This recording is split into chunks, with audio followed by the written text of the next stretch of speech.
ሰበር መረጃ እነግራችኋለሁ። እናንተ ግን እዛ ድረስ ሰብስክራይብ፣ ላይክ እና እንደዚሁም ደግሞ ሼር አድርጉልን፣ ኮሜንትም አድርጉልን ማለት ነው። አዲስ መረጃ ወጥቷል እነግራችኋለሁ። በመጨረሻም ታዬ ደንደአ 7 ዓመት ከ2 ወር እስራት እንደተፈረደባቸው ተነግረው እንግዲህ ከፌዴራል መንግስት ጋር ወይም ከብልጽግና ጋር ከፍተኛ ተቃርኖ ውስጥ የነበሩት አቶ ታዬ ደንደአ እንግዲህ 7 ዓመት ከ2 ወር ፍርድ ተፈርዶባቸዋል። አቶ ታዬ ዛሬ ህዳር 26 ቀን 2018 ነው ቅጣቱ የተወሰነባቸው ማለት ነው። በፌዴራል ከፍተኛ ፍርድ ቤት አንደኛ የህገ መንግስት እና በህገ መንግስት ላይ የሚፈጸም ወንጀሎችን የሚወስነው ፍርድ ቤት ነው። ይህን የወሰነው አቶ ታዬ በህገ ወጥ የጦር መሳሪያ ይዞ መገኘት በሚል ነው። እንግዲህ 7 ዓመት ከወርሶ የተፈረደባቸው የመንግስት ከፍተኛ ባለስልጣን እና የክልል ምክር ቤት አባል የነበሩት አቶ ታዬ ደንደአ ህገ ወጥ የጦር መሳሪያ እና በቤታቸው አንድ ክላሽንኮቭ ጠመንጃ ከ60 ጥይት ጋር በቤታቸው መገኘቱን ተከትሎ ነው እንግዲህ ወደዚህ ያመሩት ማለት ነው። ከዚህ ቀደም ብሎ ግን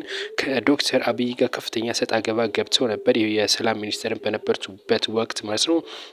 ዶክተር አብይን ከፍተኛ ትችት ሲተቹም ነበረ ማለት ነው። እንግዲህ የፌዴራል መንግስቱ ከፍተኛ ትችት ሲቀርብበት ከቆየ በኋላ ከኃላፊነት አነሳቸው። ከዛም ትንሽ ቆየት ብሎ ደግሞ እንግዲህ ክስ እንደመሰረተባቸው ነው። ክሱም እንግዲህ ህገወጥ የጦር መሳሪያ መያዝ እንደዚሁም ደግሞ መንግስት ላይ የተለያዩ ጥላቻ ንግግሮችን ማድረግ የሚል በርካታ ክሶችን እንግዲህ በመክሰስ ነው እስር ቤት የገቡት። ከእስር ቤት ወጥተው ነበረ በነገራችን ላይ ከእንደገና ነው እስር ቤት ተመልሰው የገቡት። ከዚህ ጋር ተያይዞ እንግዲህ ጠበቃቸውም ከፍተኛ ክርክር አድርገው ነበረ በዋስትና እንዲለቀቁ። ነገር ግን አቃቢ ህግ ምንም አይነት ዋስትና አልሰጥም ሲል ነው የገለጸው። አቃቢ ህግ በበኩሉ እነዚህ ሰው ይሄ አቶ ታዬ ደንደአ የሚባሉት ከፍተኛ የሆነ ተቀባይነት አላቸው። በዚህም እንግዲህ መንግስትን በትግል ለመጣልና እንደዚሁም ደግሞ ከተለያዩ አካላት ጋር በመደራጀት መንግስት እንዲወድቅ ቅስቀሳ አድርገዋል ሲል ከሷቸዋል። ጠበቃቸው ሲመልሱ ንግግር ማድረግ መብት ነው።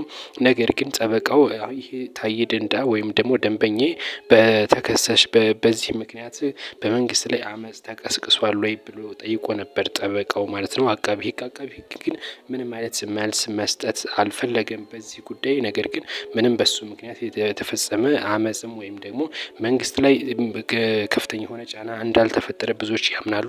ነገር ግን ፌዴራል መንግስቱ ስለሚፈልግ ብቻ 7 ዓመት ከ2 ወር እስር ተፈርዶባቸው